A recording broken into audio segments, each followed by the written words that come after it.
Let's get it on. All right. All right. Okay. All right. Okay.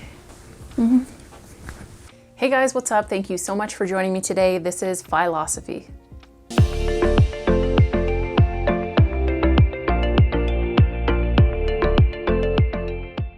So today's video is all about my new and improved lean fire plan. What? Well, I mean, it's like kind of the same as before, but we'll just go through it. We'll go through it.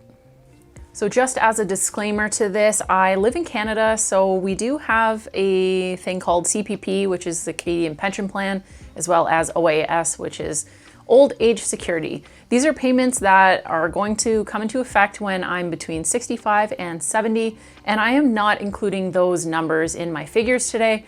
So keep that in mind because it basically means I could probably retire a little bit earlier than what these numbers are going to show. So I'm going to be doing two different plans, so to speak. The first one is going to be a conservative plan on a lower salary where I can potentially go into a job that doesn't pay as well, but still make the numbers work to retire by my age goal. The second one is going to be an aggressive plan where the plan would be to increase my salary to a level where I could retire in a much shorter period of time. Let's go.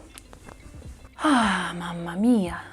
My original lean fire plan was to hit $500,000 by the time I turned 50, where I would then retire to something like part-time work just to fill the day. The website that I used for both of these calculations is called Networthify. This is my favorite fire calculator. It is the easiest one. It's really easy to manipulate the numbers. It doesn't include things like property, so keep that in mind, but this is a really good place to start if you're just kind of getting the feel for fire and you want to play around with the numbers and see what increasing your income might do. So the first option for me is the conservative salary option. That's what I'm going to call it.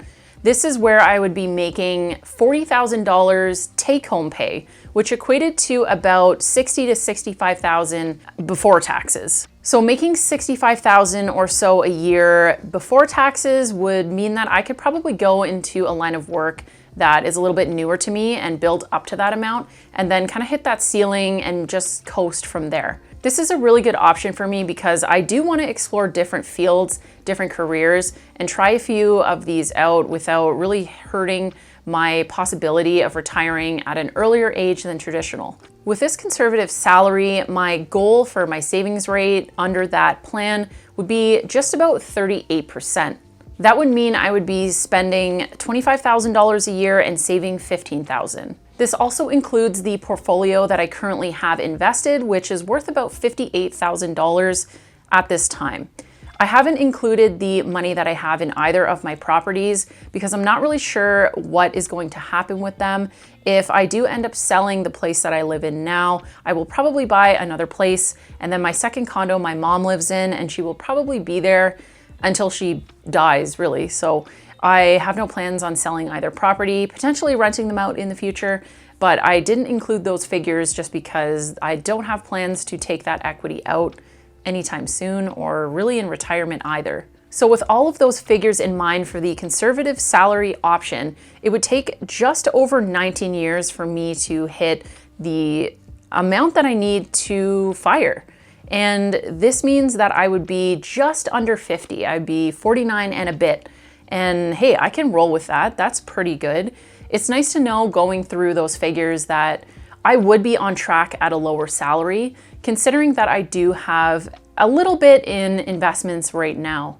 And like I said at the beginning of the video, this doesn't include CPP or OAS payments, which would kick in between 65 and 70. So that would really help cushion my retirement in my later years. The second option is to follow a more aggressive path, and that would mean to have a higher salary of about $60,000 take home, which would equate to about $80,000, $85,000 before taxes. So that amount is what I have been making over the last few years working in sales. It doesn't mean that I have to stay in a sales role, but it does mean that I potentially would have to get a little bit more education or really stay in one field and work my way up the ladder to be able to make that much money. With the higher salary sometimes comes higher expenses, but for these purposes, for calculation purposes, I decided to keep my expenses the same. So my expenses would be $25,000 a year, and that would allow me to save $35,000 a year.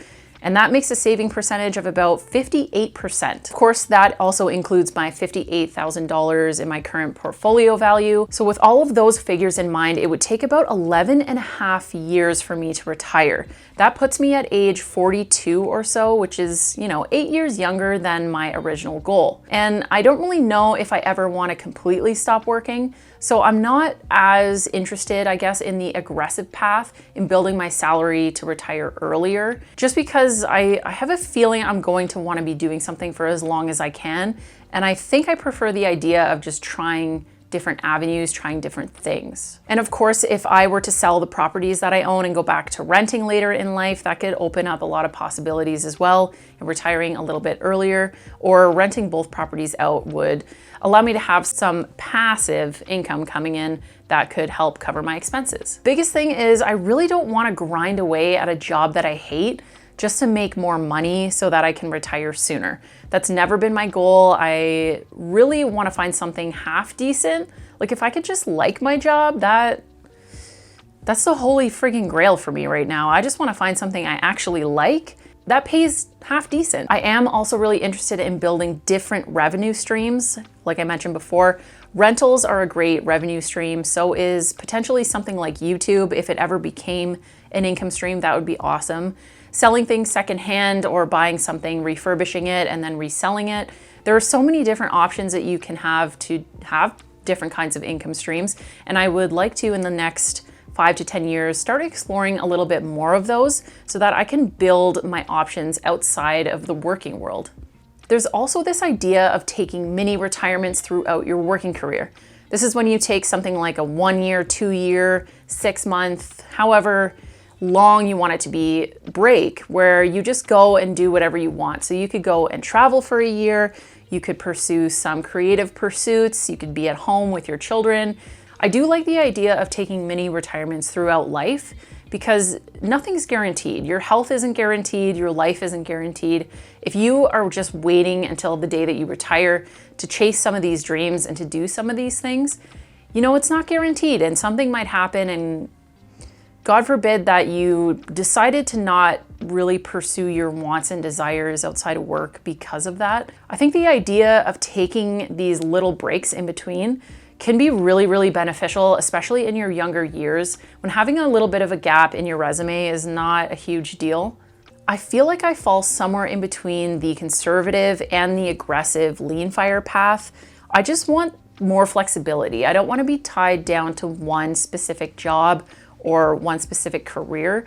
And I think going kind of in between these, maybe trying to build my income, but also finding work that I might like, will get me to that sweet spot. And I know that having a $500,000 goal by 50 still kind of works for me. So I think I'm gonna reach for that. That's gonna be my arbitrary number and age goal because it's just good to have that in mind. Let me know what path you guys are on in the comments below. I'd love to hear from you. Everybody has their own unique path. A lot of us are chasing lean fire, but also just regular fire, and then fat fire and coast fire. There's so many different options, and that's what I love so much about this community, is you can really go at it at your own pace. Thank you so much for joining today. I really appreciate the support, and I'll see you guys in the next video. Bye.